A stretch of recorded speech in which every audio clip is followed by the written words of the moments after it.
All right, so welcome back, everyone. Proverbs 6. This ought to be an interesting conversation today. We're going to cover all kinds of uncomfortable territory. It's not all so bad. I mean, we've been there before, and most of this isn't really that bad, but it does put some feet into some sticky subjects. Let's read through this chapter before we start talking about it. My son, if you have put up security for your neighbor, have given your pledge for a stranger, if you are snared in the words of your mouth, caught in the words of your mouth, then do this, my son, and save yourself. For you have come into the hand of your neighbor. Go, hasten, and plead urgently with your neighbor. Give your eyes no sleep and your eyelids no slumber. Save yourself like a gazelle from the hand of the hunter, like a bird from the hand of the fowler. Go to the ant, O sluggard, consider her ways and be wise. Without having any chief, officer, or ruler, she prepares her bread in summer and gathers her food in harvest. How long will you lie there, O sluggard? When will you arise from your sleep? A little sleep, a little slumber, a little folding of the hands to rest, and poverty will come upon you like a robber, and want like an armed man. Every time I read that, I want to say like a one-armed man. A worthless person, a wicked man, goes about with crooked speech, winks with his eyes, signals with his feet, points with his finger. With perverted heart devises evil, continually sowing discord. Therefore calamity will come upon him suddenly. In a moment he will be broken beyond healing. There are 6 things that the Lord hates, 7 that are an abomination to him: haughty eyes, a lying tongue, and hands that shed innocent blood, a heart that devises wicked plans, feet that make haste to run to evil, a false witness who breathes out lies, and one who sows discord among brothers. My son, keep your father's commandment and forsake not your mother's teaching. Bind them on your heart always, tie them around your neck.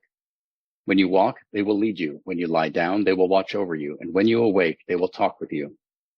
For the commandment is a lamp, and the teaching a light, and the reproofs of discipline are the way of life, to preserve you from the evil woman, from the smooth tongue of the adulteress. Do not desire her beauty in your heart, and do not let her capture you with her eyelashes. For the price of a prostitute is only a loaf of bread, but a married woman hunts down a precious life. Can a man carry fire next to his chest and his clothes not be burned? Or can one walk on hot coals and his feet not be scorched? So is he who goes into his neighbor's wife. None who touches her will go unpunished. People do not despise a thief if he steals to satisfy his appetite when he is hungry, but if he is caught, he will pay 7-fold. He will give all the goods of his house. He who commits adultery lacks sense. He who does it destroys himself. He will get wounds and dishonor, and his disgrace will not be wiped away.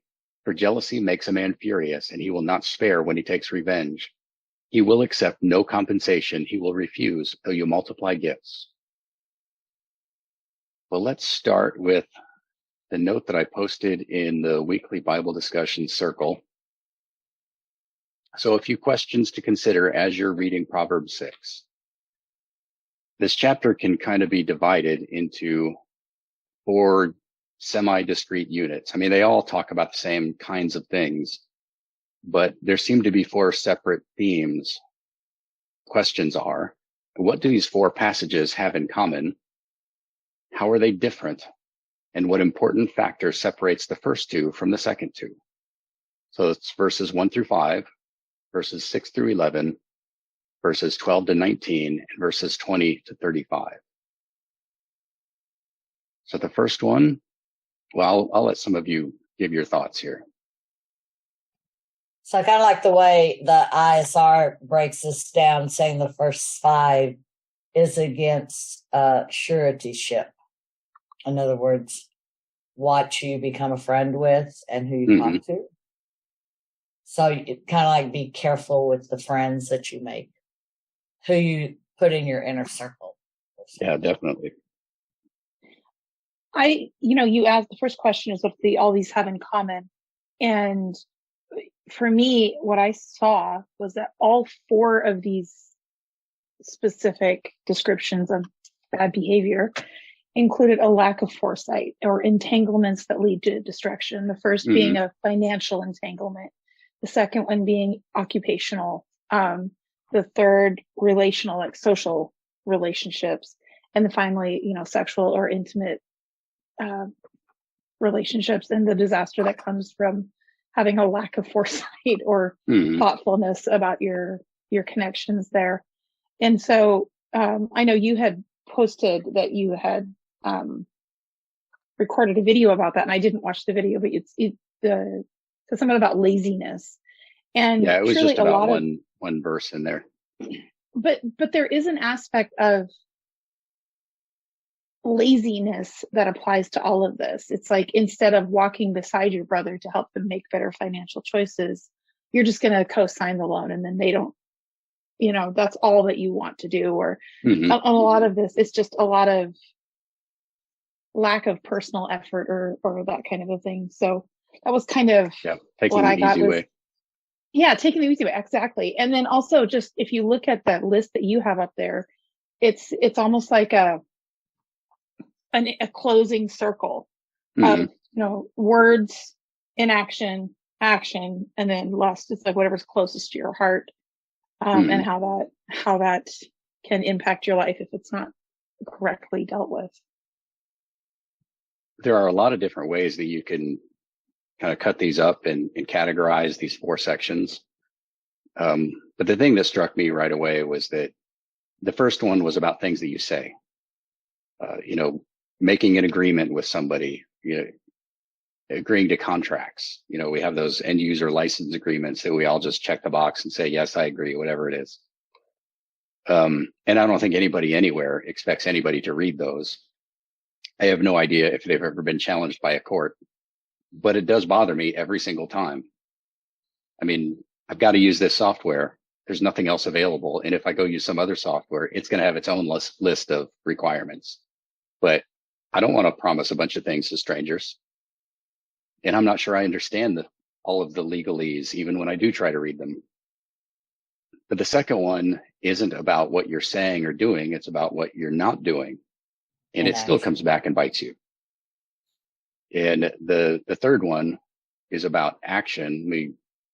It's trouble that you can avoid, but instead you stepped into it. And then the final one it's about lust, or you could even say that it's about things that are going on inside of you. Like it's talking about actions, but the actions stem from something that you desire inside of you that you're not necessarily saying. So in that way, the first one is about words, and the second one is about thoughts that become deeds. Go ahead, Randy. No, I didn't know if Krista was going to hop on. She and I were talking about this proverb 2 days ago. And so I'm going to steal her insight. Okay. Since she's not on. But we looked at 12 through 19 and compared it to Galatians 5:19. So if you go to Galatians 5:19, and the works of the flesh are well known, which are these: adultery, whoring, uncleanness, indecency, idolatry, drug, sorcery, hatred, quarrel, jealous. I'm reading from the ISR, by the way. Fits of rage, self-ambitions, dissensions, fractions, envy, murders, drunkenness, wild parties, and the like, of which I have forewarned you. And when you take that 19 through 20, all that in there, and then you kind of compare it to the 6 things that Yahweh hates, you can see a lot of similarities to that. And so I thought that was really, like I said, when Krista and I were talking about 2 days ago, it was like, oh yeah, that's really neat. Yeah, there are a lot of parallels there.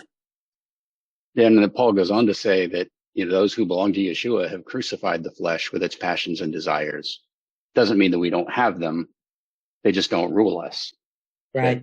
We're supposed to be the ones in charge, not our bodily urges. Right. And then below that, he lists the fruits of the Spirit, which of course we all know also, that is the opposite of all that. And anyway, I thought I would share that with you, that Crystal and I saw. Yeah, that's good. Thank you. Putting up security for your neighbor. This is actually verses 1 through 5. It's hard to talk about a specific verse in here, without talking about the whole section. Security for your neighbor is actually something that we do quite a bit today. It's sometimes surprising to see how the things that we do today, practices that we think are part of our modern culture, have actually been going on for thousands of years. You've heard of co-signing a loan. Essentially, that's what putting up security for your neighbor is.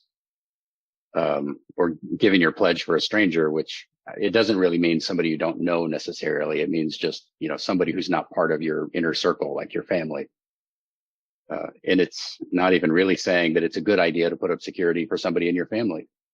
But, in a culture where everything is based on the family and, the basic unit of society isn't really the nuclear family, but the extended family, putting up security for, your brother or your cousin may be a completely different kind of thing, because it's assumed that everybody in your family is responsible for all the debts of everybody in your family. Whereas putting up a pledge for a stranger, that could be, somebody who lives down the street and isn't related to you. And that's just a bad idea. I suppose there are, Proverbs is really it's about principles and not hard and fast commands. So but it's isn't not, there a Torah? Isn't there something in the Torah about loaning and lending, and you can charge interest to a stranger or foreigner, but you can't charge interest to a foreigner. Right. That's a little different than putting up security. In the Okay. case of putting up security, it's if the foreigner is borrowing money from somebody else and you guarantee the loan. Yeah, It's kind of like true. what the federal government has done with student loans. So they're saying, okay, everybody, you can default on your loans and we're going to pay it for you. When you put up security for somebody else, that means that if they default on the loan, you're responsible for paying. Right. That's true. And Torah does talk about being a borrower and a lender. And it says that if a poor person near you, needs to borrow money, if you've got it, you should lend it to them, but don't necessarily lend it expecting to get anything back. Right. And there are certain things that you shouldn't take as a pledge. Like today, people mortgage their houses and then they remortgage their houses and then do it again. And although we can't really own land in this country the way that God intended his people to own land in the land of Israel, it still seems like a really terrible thing that people can mortgage their family homes and, put that as security for a loan. That's, you can borrow money to buy the house, and you almost have to do that these days, because who can afford to buy a house with cash? I know some people can, but most people can't. But it's a whole nother thing to take a loan using your home as security to buy a boat or to put your kids through college or something, which in my opinion is mostly a waste of money anyways. Your home is a pretty big deal to put on the line for something that's temporary, and it may not have much of a return. And then to do that for a stranger, like to say, if my neighbor doesn't pay his loan, he's not going to lose his house, but I might lose mine. It says that the borrower is a slave to the lender. Well, if you put up security for somebody else, that makes you a slave to both of them, not just the lender, but also the borrower, because now your life is on the line for his actions and you don't have any control. I mean, borrowing money yourself is a risky proposition because you don't know what the future holds. You can make a reasonable bet and you have some control over what's going to happen in your future. And that's really what this whole chapter is about. It's about making wise decisions for your own future, but you have no control at all over what somebody else does that may sabotage their future. And then as this chapter progresses, it shows you all the bad things that somebody could do that could really mess up your life if you have put security down for somebody else. So what happens if that person becomes a sluggard, just doesn't work, decides he's not going to pay back his debts? Now you're on the hook. Or what if he steals and he loses everything he's got and he can't pay his debts? Well, now you're on the hook again. Or if he commits adultery and he's, if we were following biblical standards, he's stoned to death, but somebody's still got to pay back that debt. And since your name is on the contract, they're going to come to you. So it's hard to imagine a situation in which co-signing a loan for somebody is a good idea. Outside of immediate family, and even then, most of the time, it's probably a bad idea. You don't want to enable people's bad lifestyle choices if you can avoid it. Jay, I'm curious if you have any thoughts about just the idea that like Paul talks about, let your yes be yes, your no be no, and once you go through that process and you've put yourself as security for somebody, whether they have good intentions or don't have good intentions, or ultimately will pay for it or not pay for it, what do you think the greater principle is in this kind of situation? Mm-hmm. Once you've given your word, or you've given a commitment. I think that later in this chapter, it gets into the essence of what the problem is. It doesn't, it connects it to other topics, but God loves people who are straightforward, who mean what they say and say what they mean and don't complicate things. Yeshua talks, when he first meets Nathanael, and he says, here is an Israelite indeed, in whom there is no guile. He says, here's an Israelite indeed, because that was Jacob's character, or at least that's how Jacob was known. We think of him as the schemer, but biblically, Jacob is called, he's called straight, a straight man. And the idea behind being a straight man is being uncomplicated, that he's not trying to scheme. He's not trying to pull anything over on anybody. It's just, he keeps getting into these situations where he's got to play against people who are scheming against him. And so he's just dealing with them in kind. But you can compare, if you put Jacob up against Laban and Nathanael against Judas, I think that makes a really good parallel. Laban was the schemer who was always trying to trap Jacob into something, maneuver him into position to get what he wanted. Judas was doing the same thing, not necessarily against Nathanael, but against Yeshua and all of the disciples through Yeshua. Whereas Nathanael he was guileless. He was just a straight shooter. And if you don't complicate your speech, if you're not always scheming and, trying to come up with just the right spin on things, you're a whole lot less likely to fall into these traps. In verse 5, it uses the metaphor of, being an animal, like a wild animal trapped by a hunter, or snared by a fowler. That's what it's like when you get involved with people. I mean, that's really what the situation that Jacob was in with Laban. He got involved with somebody that probably everybody knew was a schemer. That's where God wanted him to go to find a wife. How he got there was that's up to God. It's not our business. But in our own lives, if we know that somebody is liable to be a schemer, that they're always trying to find an angle and, trap you with your words, that's a good person to avoid. Because the simpler you can keep your speech, the more straightforward you can make your agreements with other people and your life choices, the better life is going to be, the fewer traps you're going to fall into. I think that's really the essence of, you let your yes be yes and your no be no. Negotiate when you have to, but just come to straightforward agreements and, abstain from making vows and swearing oaths, because what's the point of that? If you've got a reputation of being an honest person who can be trusted to keep his word, why add that additional burden on yourself and create handholds for people to grab hold of and control your future? How else does this apply? In the modern life, where are other places where this principle of, being snared by the words of your mouth, or putting up security for somebody, where else do we see these kinds of things? Or you could even see them in a workplace where you make a commitment that maybe you shouldn't have made, mm-hmm. Or you've over obligated yourself. Could be saying yes to too many things taking on too many projects, or maybe even things like non-compete and non-disclosure agreements. Yeah, that will get you in trouble. I think when it talks about, taking on more, I think it's taking on somebody else's responsibilities. Mm-hmm.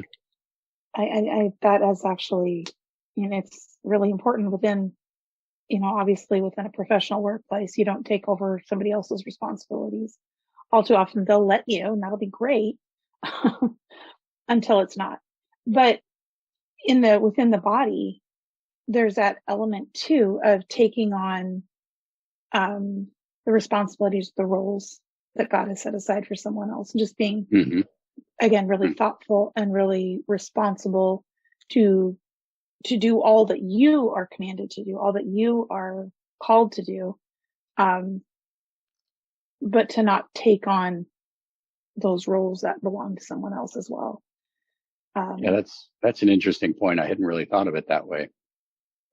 Yeah, in both the workplace and in ministry, if you've got somebody else in your organization who is responsible for some, whether, like you're saying, a ministry role or something, and you see that they're not doing their job, so you step in and do it for them. Eventually they're just going to step back and let you do that. And you enable them in the process, whether it's in the workforce or they suddenly become, you don't realize how you're enabling them. And the more you do it, the more they will just assume that you will do it and not continue their role. And in the workplace, you're cheating your employer and yourself, and you're letting that person work for free.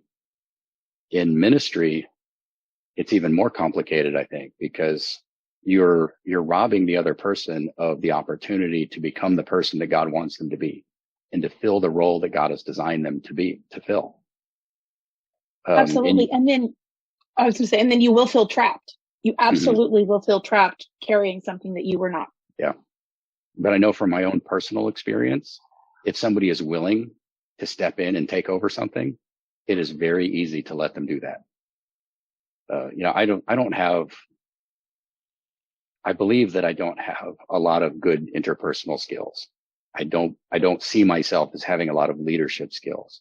And so when other people are willing to do that, I am more than willing to let them. I mean, unless I think they're really screwing it up, and then I might say something, but even then I might let them continue. But I don't know if that's always appropriate. And it's really hard to judge that. And it could be that if you are the person who's seeing that somebody else is supposed to be doing a role, maybe your job there is to make sure they know what their role is and make sure that they're equipped to do it, not necessarily to do it for them. And hold them accountable for doing it. Mm-hmm. But through coaching and love and this, that, and the other.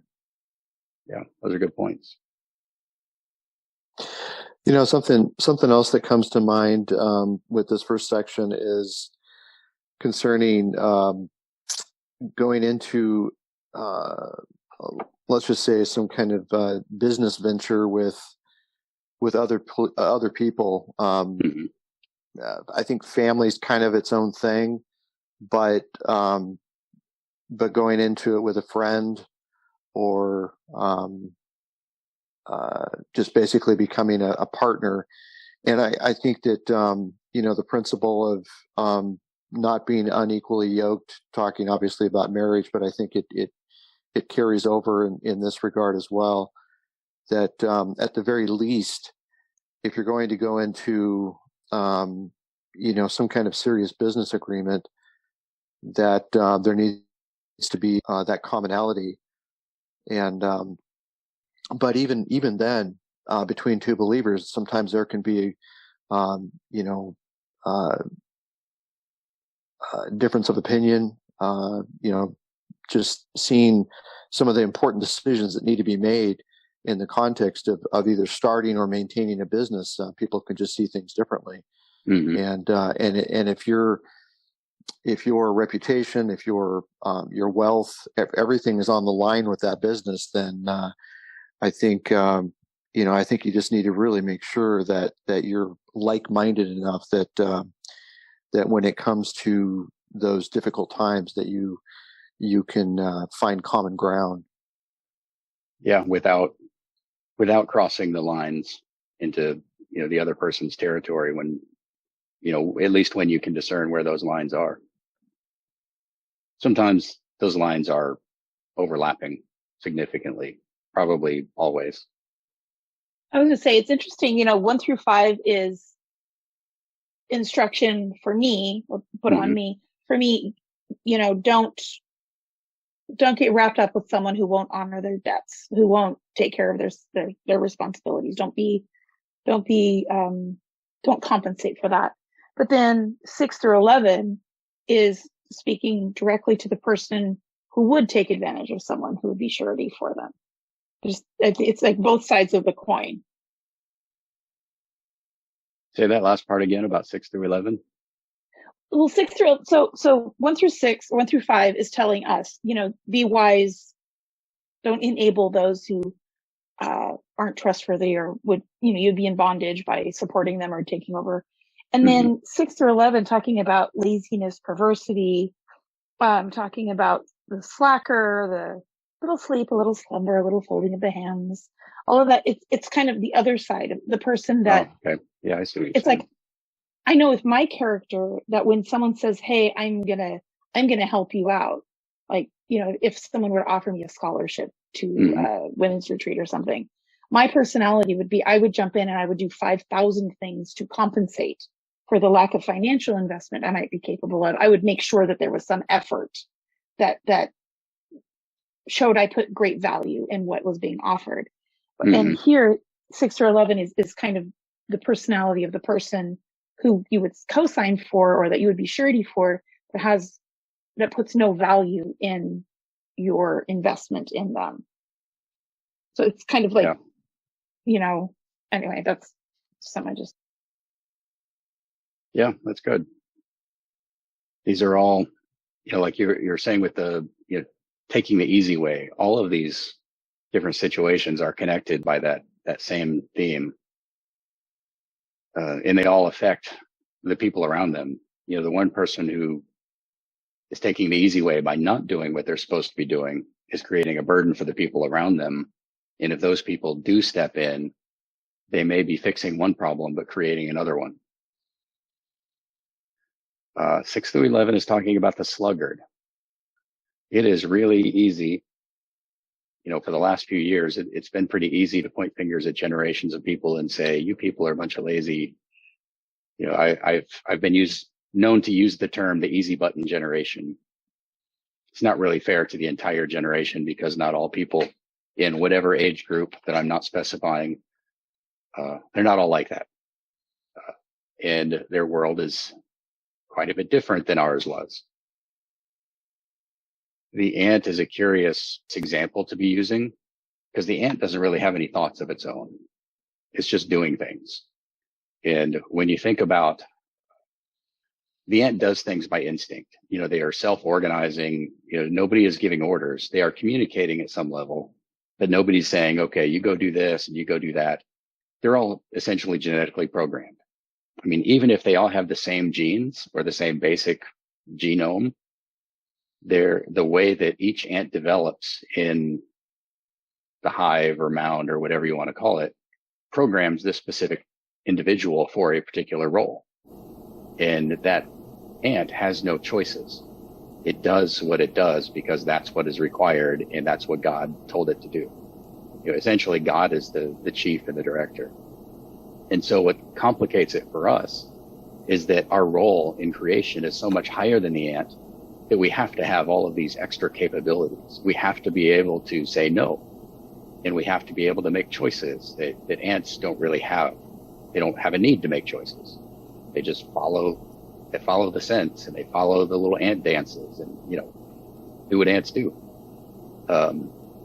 We get to say no when opportunities crop up. But what Solomon is saying here is that the ant is a very good example, because at some level, we usually always know at least what direction we should be going. We always have a good idea in every specific situation that this choice is better than that choice. But we find ways to picked the wrong one. It makes me think of working in unity within your purpose and within his purpose, being of like mind. Yeah, it is really important that we are all working in cooperation. Just had a conversation with somebody last night about that we have all these Torah groups that have spontaneously just sprung up all over the world. And there's a lot of chaos, and it becomes important for local groups to work together in tandem with each other. We've kind of set up a system here. We call it the Central Texas Torah community, but we really have, we're spread out over almost 200 miles. What I'm hoping we're developing is a network of communities that are, cross-pollinating and keeping each other in alignment and all headed the same direction, rather than just a Wild West where every individual is doing his own thing. If you look at the ants, if every ant was on its own mission, they would all die out in a couple of days because nobody would get fed. It's one individual's job to tend to the babies. It's another individual's job to make the babies. Another individual's job to protect the colony, and on and on and on.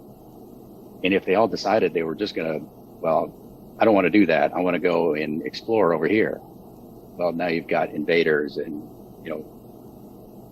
the next generation is starving because one person decided they didn't want to follow the plan.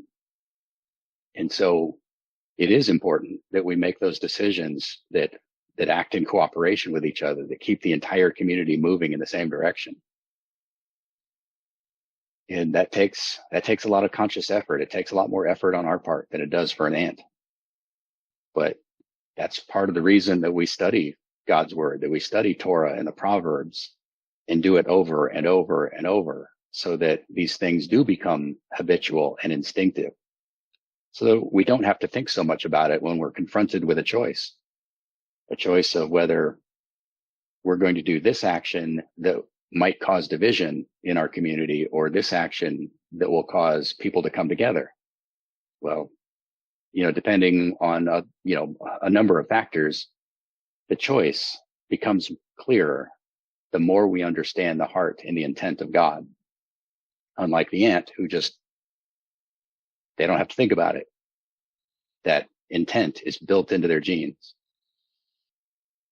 It is certainly I relevant. also kind of looked at it as even our walk on this journey, that if we find ourselves being sluggish, so the studying his word, walking this journey takes work. It is work, keeping his Torah. Not bad work, but it is work. And if you become lazy, and things like that, then your journey comes to a halt, kind of. And, you just, you can then fall off that path, wander off that path, because the journey is continuously. You have to work continuously on this journey, because every day you learn something new about Yeshua and Yahweh in our kingdom. Yeah, you'll never see an ant sitting still unless there's something wrong with it. I think one thing that's important is that you said something about, the ant or the grasshopper or whatever. Aren't the differences between ants and grasshoppers, other than, whatever, the obvious ones, is that ants work within community. They don't work by themselves. An ant by itself is just lost. And I know that is a battle that is fought often by people within this particular movement, especially because we talk about the Central Texas Torah community is spread out so far, and that's true. We have to work a lot harder to make sure that there's community. We have to be willing to sacrifice and drive further distances and invest in each other with a lot more exertion than if you're right next door and you have a building and everything's kind of laid out for you. And I think that's really, really important, that I think part of this conversation is that a lazy person can do that all by themselves, but someone who is going to be a productive and constructive, contributing human will have to do that within community. Otherwise, it doesn't matter. It doesn't matter how hard you work or all this kind of stuff if it's outside of community, because what's the purpose? Yeah. You're just investing in yourself, and that's not what the kingdom is about. Yeah. I wonder if, for some people, that's probably a feature of being a loner, is that you don't matter, trying to keep their heads down, not impact the world. But I think most people really do want to have some kind of impact on the world. They want to leave some kind of legacy behind. And if you're just doing your own thing out in the wilderness, how can you leave anything behind if you're not having an impact on the people around you, because there is nobody around you? Well, it also brings up the parable of the talents. You can look at the talents as people that come into your life, and you are to be a light to them and help them grow and help them. And if you are a hermit, you're always not going to put those people in your life to help them and to grow them, to help them on their journey. And therefore you're burying your talent. That's a really good point, Randy. In verses 1-5, it closed with some instructions on how to escape, this problem that you've gotten yourself into. You've agreed to something you didn't mean to, or you pledged something that you shouldn't have. It gives you an out, saying what you need to do is you need to go to the person to whom you're obligated and get released from that. And don't rest until they release you, whatever it takes. In verses 6-11, it doesn't give you any real instructions on how to get out of it, but it doesn't give you any explicit instructions, but the solution is there in the problem. So in these first two, it gives you, here's the problem that you created by your bad choices. There's a way out of this. This isn't the end of the world if you decide to act. You just have to act before it's too late. And with the lazy person, it's impossible to know when it's going to be too late. Frequently we're lazy because we're just procrastinating. The deadline isn't close enough, so it's not real enough. We know that bad things are going to happen if we don't act, but not today, not tomorrow, until it is today, because it just sneaks up on you.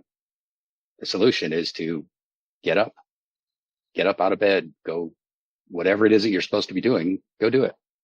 And the solution is very straightforward. It's not complicated. It can be very difficult to do, but it's not complicated. In the next two sections, there's another kind of problem. These are problems that once you're in it, there may not be a way out. Once you've made that decision, it could be too late. So it's a different kind of problem. Moving on to verses 12-19. A worthless person, a wicked man with crooked speech. These are devious people who are out to cause problems, who love to stir up trouble. The Facebook and the internet is full of them, trolls, essentially. But there are a lot of things that you can say or do. You can scheme, and it may not cause yourself too much of a problem as long as it's not a serious thing. But eventually you scheme against the wrong person, or you forget to cover all your bases, and now you're trapped and there's no way out, because you have offended or crossed the wrong person. And it's worse than that, because God says he hates it when people behave like this. Now the wording here says that, in verse 19, the wording is saying that God hates the false witness and the one who sows discord. I think first off, let's talk about what hate means. What does that word mean to you? Hate just makes me think that in this context that he's in absolute opposition to those things. Mm-hmm. Or they are, in essence, the opposite of his nature and his kingdom. So there's no room for that kind of behavior around him or in relation to him. So, Mm-hmm. Well, to me, hate is just something that you totally despise and you don't want to be around or a part of. Mm-hmm. You know, if you hate something, you don't want to have it in your life or partake of it, or, you know, don't have it even in your area type thing if you hate something. And if you hate a person, you know, it's that they're so evil that, you know, you just don't want them in your life. I think of it a little less than not quite such an emotional response as just more, this is someone who is the opposite who you are. I mean, if you take the 6 things that God hates, you know, the abominations, 6, 7 abominations, and you flip them around. So if he hates haughty eyes, which is a proud look, or that pride, but he loves the humble. Mm-hmm. So it's those who are like him are the opposite of those who he hates. So it's kind of like what Brian was saying about the opposition, kind of it being, you know, that which is in absolute opposition. Because for me, if I put it solely on, you know, my own like visceral response or emotional response to it, there are things that I have tolerated in my life that I should hate. That as I've grown in my walk and understanding of scripture and my relationship with the Lord, I'll put that to the side because I realize it is in opposition to the direction that he's given me. Even if I might still have some sort of an emotional attachment. And I think of, you know, one of the simpler things that for a lot of people is keeping the feast instead of Christmas and Easter. So you have this thing that you have an emotional affinity for, but the expression of it as a pagan ritual is in opposition to the way that God has commanded us to live and to follow him.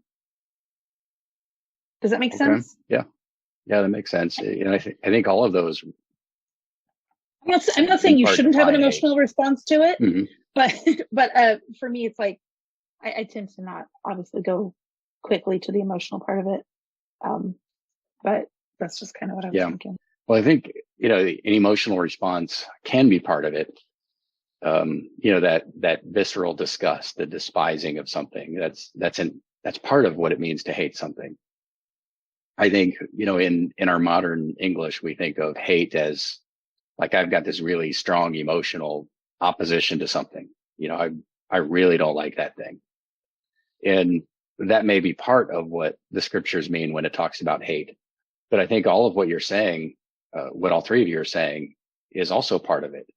You know, it's something that is, that's opposed to you, something that has enmity. Like if somebody wants to do you harm, that means they hate you. They want bad things for you.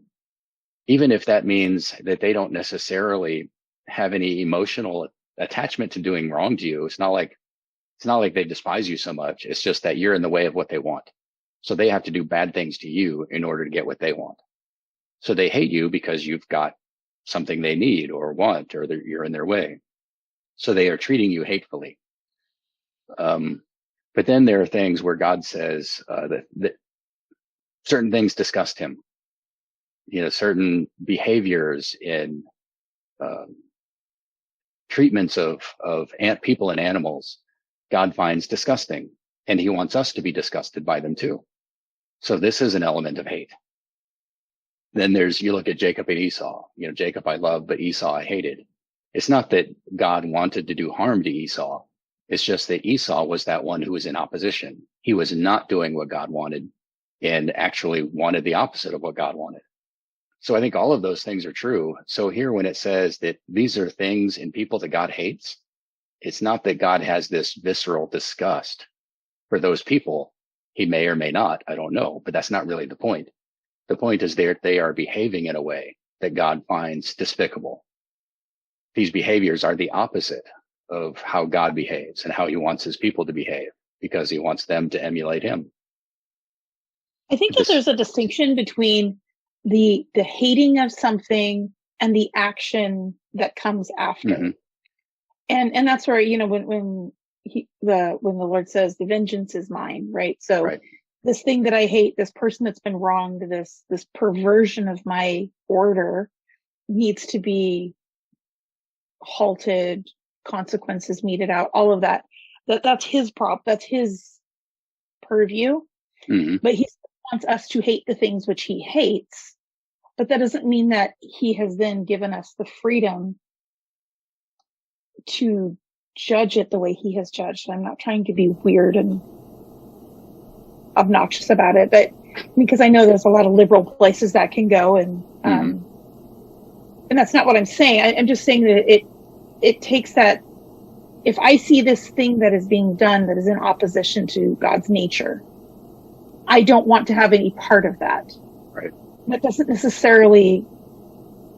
Yeah, it doesn't mean you have to be mean to people who are behaving that way. Right. Well, yeah, like arbitrarily give me the right to now punish everyone who behaves in the way that I think is inappropriate, or even ways that I know are sinful and grotesque. Yeah, and So love them from afar, right? Absolutely. And there are people who love to take God's commandments and use those things as an excuse to be hateful to people. In verse 14, with perverted heart devises evil. Or where's the other one I was looking for? The feet that make haste to run to evil. Evil is another one of those words that can give us the wrong idea in our English usage. Evil doesn't mean, ultimate evil, like it's Satan. Satan is evil, but evil is not necessarily Satan. Evil really just means something that's harmful or unpleasant. So God does evil to people because he does things that hurts them. And sometimes he does that because he wants to destroy them or correct them. Sometimes he does it because he's trying to make room for something else. And it's not necessarily a punishment, but it's certainly unpleasant for those people. So, a tornado is evil because it does damage and it's unpleasant. But there are people who love to do harm, who want to create problems for other people. And they frequently use God's name to do that. And that's not just a violation of the commandment to love your brother or love your neighbor. It's a violation of the commandment against using God's name in vain, because they're saying, God hates you and wants you to die because, you do whatever. The Torah terrorist. Yeah. Some people will even make up their own rules and say, God hates you because, I don't know, because you calculate the moon differently than I do, or, whatever. That probably wouldn't make sense to most Christians. It's like, I don't even know what you're talking about. What does that mean to calculate the moon? But, in Hebrew roots and pronomian circles, we all know exactly what that means, and we see it all the time. And that is it's also breaking that command where you should not add or take away from the word of Yahweh.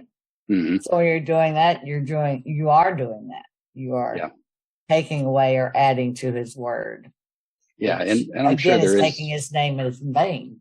Yeah, and there may be a way that God wants people to mark the beginning of a new month or whatever, but he didn't say what it is.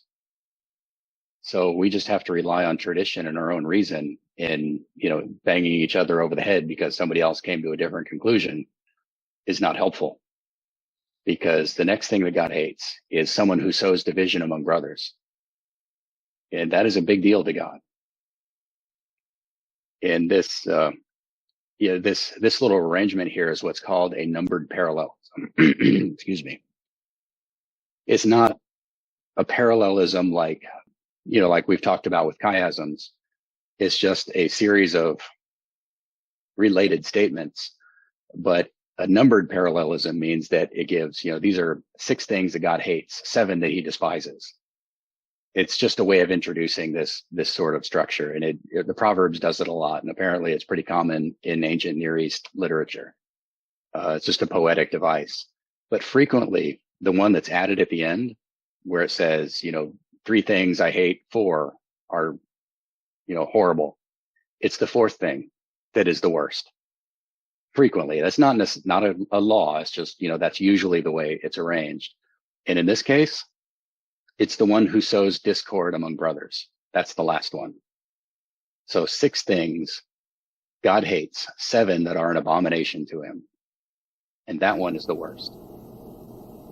Jay, I was wondering, so if we say these 6 matters he hates, so the ones above that are like the thoughts of doing this, and then it says the 7 are abominations, so those ones after that are actually taking action. I think that verses 16 through 19 are really sort of a restatement of what came before. And I'm not sure if I would categorize them that way.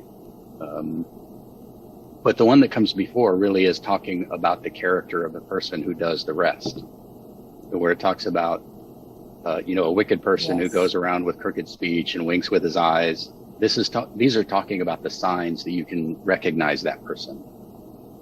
Right. So and then watch he for these actually characteristics. Takes, the second time he actually takes the innocent blood, and he's running to evil instead of just thinking about them. Yeah. So watch for this person because he's going to do these kinds of things.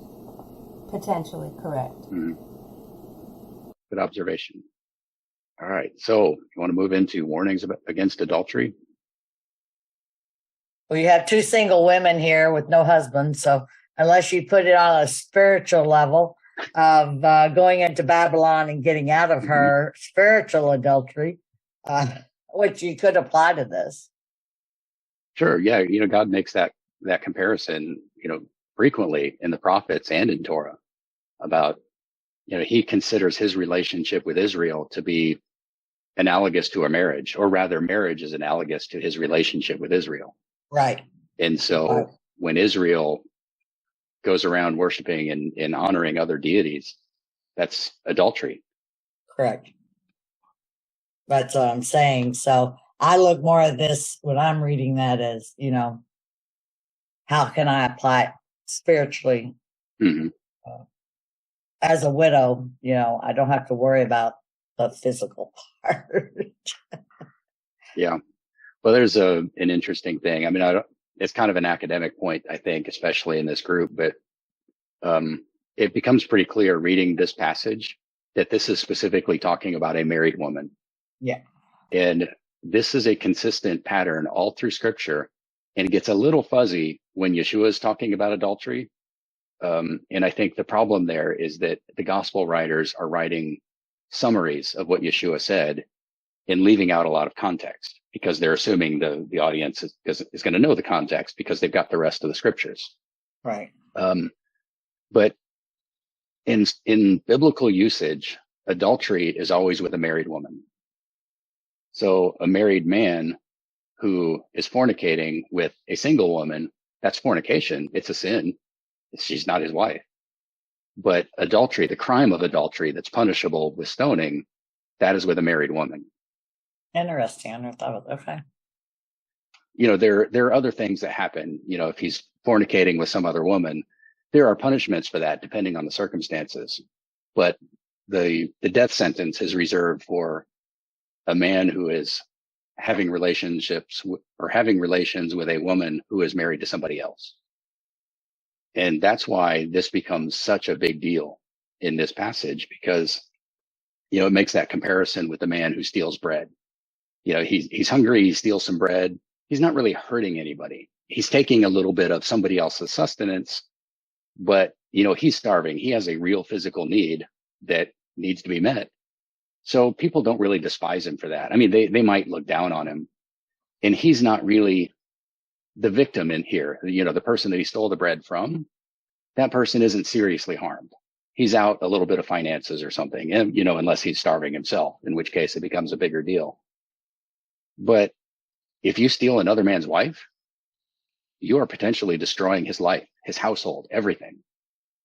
And there's no coming back from that. You must really hate that other person to do that kind of thing. Even if you've never met him, you hate him because that is hateful behavior. And one of the things, like whether it's spiritually or otherwise, it's putting the woman in a position to reject the authority that's put over her husband, as her, covering, as a lot of different things, and then basically seek out, be with another man in that way. And it's very similar to the commands against like having other gods. It's that same illustration. Yeah. He hates her too. He hates himself. He hates everybody. It's definitely an abuse and a using of her. Yeah. It really is the same with a false god. If a false god or, his agents lure Israel or Israelites away to worship that other false god, he clearly hates Israel, because just like Bilam, he's trying to create something that can destroy them. But he also hates God, or he would never have bothered in the first place. And he hates himself, because of the situation that he's put himself in. I'm assuming here that the false god is actually some fallen angel that's, operating under the name of a false god. And maybe that's going a little bit too far afield. I don't know. But yeah, I think the comparison is very apt. It just point by point, it works. And there are some interesting turns of phrase in here that underscore some of what you just said, especially about the authority. Here it is, verses 27 and 28. Can a man carry fire next to his chest and his clothes not be burned? Now, this is talking about a man taking another man's wife, taking the fire into his chest and under his clothes or in his clothes. The Hebrew word for clothes here is beged, and it is used frequently in scripture as a metaphor for authority or an office. It's a covering. And so he is destroying his own authority and his own office, so to speak, in the community by taking another man's wife and bringing it into his house, her into his house, not it. He is destroying his own house, not just the other guy's house. And then in the next verse, that one's a little bit different. Or can one walk on hot coals and his feet not be scorched? Feet are often used as a euphemism for sexual organs in scripture. Maybe not often, but there are some places where it's used that way. So this could be actually making a reference to the physical consequences of sexual promiscuity. I don't really know. That's not exactly what you were talking about. I was really going with the clothes and the covering thing there. Well, also, I mean, just a reference to intimate parts would also be an indication that like it's affecting the most intimate parts of himself. Like it's damaging to him. Yeah. And this idea that he's taking it into his heart or into his bosom, depending on which translation you're reading. These actions our modern culture wants to treat sex like it's just a physical thing. This is something you do just like, going out to eat. But it is a much deeper and significant action. The idea of a man and woman becoming one, on a physical level, there are ways in which that's true. They make a baby that way. But there's a spiritual level. There are spiritual things going on in that sex act that I don't think that we have the capability to understand, but I don't think that they're any less real because of it. And people want to pretend like there are no long-term consequences to their emotional and spiritual health for sleeping around with whoever they want. But there will be, even if they don't know what it is today, even if nobody ever finds out, there will be consequences. Like it says in verse 33, he will get wounds and dishonor, and his disgrace will not be wiped away. And that goes for her too. Even if they are never found out, that disgrace will always be there. The consequences are inevitable. Something bad is already happened and is only going to grow with time. guilt is a terrible thing. Yeah. And it is on it's a top hard of thing all to come the back from. emotional mingling, yes. Mm-hmm.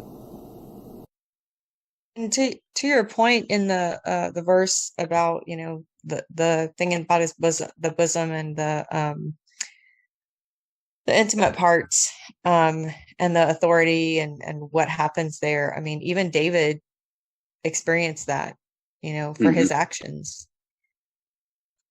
The first son born from Bathsheba died. I think too that, you know, obviously a lot of what we struggle with in a modern context, you know, is hard to relate with, you know, the ancient cultures. Mm-hmm. And there is that, you know, we were talking about the internet earlier, and how we can have these emotional entanglements with people. It's not a physical entanglement with someone like here, but there is still, that is something that as women, you know, to be mindful of, and men to be mindful of, is that we have these sort of esoteric emotional connections with people that we may never meet, or that we see rarely, or it's just words on a computer screen, but that there is still, and it's not the same. I'm not saying that it's the same as actual physical adultery, because I think there is a distinction, but there is an element of being unfaithful. And, our two friends here that are single women, you know, that is something that I know that they have to probably guard themselves against. They are lovely women, and I'm sure that there are men out there that have less character than others. I know several friends of mine that are single and searching for, you know, what does that look like? How do I live this life? And finding it very complex to live in a way that is, you know, faithful to the Lord and honorable and with integrity, and wanting to stay away from some of this, a lot of this, you know, so you don't end up with the guilt. You don't end up with all that stuff. So, like I said, it's not the same thing as he's talking about here of going and pursuing a woman and taking a married woman to be his own, but there is still that, I don't know, it's a important part of the conversation, I think. Mm-hmm. When I was not single, I found it worse to me in my heart that he would share things that wasn't physical. It hurt more. There's things you don't talk about. There's just a level of communication that you never go past. Mm-hmm. And if, I don't know, you reach out to the wife and you talk to them, you give them the extra food. You don't go give it to the man or whatever. You don't talk to him about these things. There's a level of communication that you just never ever breach. Yeah, I think it's good to have fences in those relationships, and whether those are explicit or whether they're just things that you have put in place for yourself. Not crossing certain lines, even innocent lines, with other people. That's a good idea, and I think formalizing it for yourself, like saying, these are the lines that I don't cross. Good idea. Well, even if you're both single, sometimes the guy, and not all of them, they get the wrong idea. It's like, oh, she's talking to me, she must like me. Mm-hmm. So. Yep, that is true. Yeah, the last verse in here, verse 35. He will accept no compensation. He will refuse though you multiply gifts. A couple of thoughts about that. A lot of people have this idea that, in heavily patriarchal cultures that men treat women like they're just cattle. And sometimes that's true, but that's not necessarily true. There is still love and people still care about each other. And that's just part of human nature. It always has been. And it doesn't really matter how the culture is structured. Husband and wives are going to love each other. Not all the time, obviously, because, we all have problems. But I think, a man who hates his wife, he might be willing to accept compensation. This passage or this verse is assuming that the offended husband cares about his wife, and he also cares about his honor and reputation. But I think really he cares about his wife, because in an honor shame kind of culture, he might be able to accept compensation to restore his honor. I don't know what that compensation would be. I'm sure it would be significant. But if he doesn't accept it, it's probably because he valued that relationship more than he values the other guy's stuff. The ISR reads that he does not regard any ransom nor accept your bribe, however great. I like the way that is worded. All right. Is there anything else here that we need to talk about, or that anybody wants to talk about? No, I just love the Psalm Proverb, but it lays heavily on my heart when I do see strife and divisions among, especially the Torah movement or the Hebrew, or whatever you want to call us. It really saddens me when I see that occurring. Yeah, it is very upsetting. I had to leave all of those Facebook groups last year because I just couldn't stand it anymore. I joined a couple more of them this year, but I'm keeping my distance. I don't follow them. Like, I don't get notifications from them or anything like that. When I want to participate, I'll go find them. Well, not just in social media, but just going, I'll just be blunt here in this group. I think I can be, but I was in Cleveland, Tennessee for Sukkot, and there's 3 main Messianic Torah pursuant groups there. And the division is just unreal. It is so sad to see and Cleveland, Tennessee is just this huge mess of brother turning against brother and sister turning against sister. And it's sad. Yeah, it's unfortunate. Yahweh's allowing it, I know, and I'm sure there's a purpose for it, but it still saddens my heart to see it. Yeah, I know when we travel, I like to look to see if there are any congregations in the area that we could visit, but I'm always a little afraid to visit them because I don't know what I'm going to find. I'm just always amazed at the things that people divide over. Yes, isn't it? I was talking to someone today about how here in Central Texas, my husband and I, we started this community here in Bastrop area and have had the privilege of fellowshipping with Paula and Jay on a regular basis. But we have had to, from the very second or third time we met 3.5 years ago, have had to clearly say, these are the things that matter. We are not fighting about this. And Brian has been very good at, being gracious about that. And that's kind of become,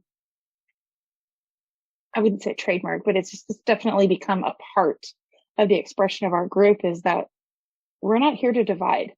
We're here to worship. We're here to worship. And, but even, in the last few weeks, a couple things have come up and I'm just like, okay, wait, let's get back to the basics here. Is that worth fighting about? Probably not. Yeah, there was actually, I don't even remember what the topic was, but, we were at our last get together at the park. Somebody said something and I was like, no, that's not right. But I was wrong. And they were exactly right. Pulled up the scripture verse and it said exactly what they said it said. And I was like, who put that there? So yeah, I was being dogmatic about something that I was completely wrong about. And just a good reminder that happens a lot. Yeah, I think, like one of the things that probably has also helped in the Central Texas community is that a lot of people have come out of either church splits or been in situations where there was a lot of division, and or even have been, rejected by a church once they kind of started following the commandments. And I think for a lot of people, once you come to that place, you realize, like, for example, you could start another church, start another denomination, start another whatever, or you could recognize that, like, we're all imperfect and none of us are going to agree 100% on everything. So what's the business that we should go about, focusing on? And I'm starting to, like, I've said this a lot in the last few days, and I know you're going to get sick of hearing me say it, but that thing, I say that my mom told me, I'm like, Yeshua should have said this, because I think it's fitting, the saying, wherever you go, there you are. It's like, if we just started saying that to people who were being really divisive, it's like, it might really be, it's that log in your eye thing. It's like, what's happening here? But I think it is, to some extent, a sign of maturity when people can refocus, like kind of like a toddler. It's hard to refocus a toddler's attention to some extent when they get in a tantrum or in a fit. But, there's some, with maturity, you can sort of do that. And I think that's a big part of what we're called to do, is to overcome those basic instincts to just kind of do whatever feels right, or band together with people who agree with us, and ignore or separate or divide from people who aren't exactly like us. And I have found that, at least for our participation in community, that we have had much more joy and much more learning that has come from interacting with people who don't agree with us 100%. Like, we get to see new perspectives. Doesn't mean that it's always going to change our perspective, but it is an important part of iron sharpening iron, or whatever you want to put that. It's really an important part of our growth. And if you start dividing over a lot of these things, you don't get that opportunity. You're a bunch of rocks, and you don't get sharp.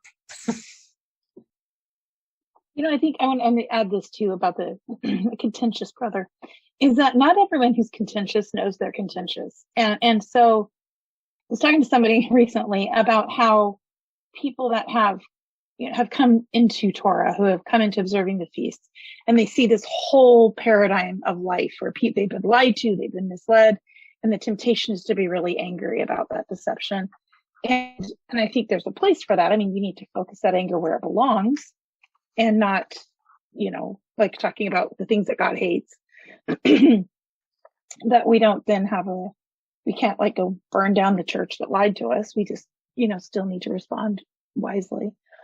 But that there is a difference between those who come out and then they want the truth, and they want absolutes, and they want to have all of the truth in this nice, tidy package that they can own, and then they can show it to everybody that they're right.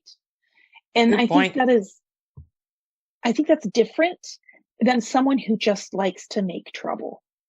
Yeah. Someone who is sowing discord and strife and contention.